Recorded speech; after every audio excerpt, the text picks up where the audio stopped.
জাতীয় ঈদগাহ সহ সারা দেশে ঈদ উল আজহার জামাত, লাখ লাখ মুসল্লির নামাজ আদায়, মুসলিম উম্মার মঙ্গল কামনা, ত্যাগের মহিমায় উজ্জীবিত হওয়ার প্রত্যাশা।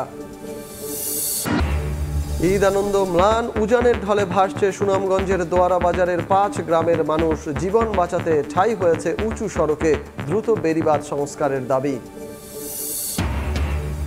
এবং আবারও ফিরছে বিলুপ্ত ব্রাসেলস ভাইপার, অস্তিত্ব মিলেছে 25 জেলায়।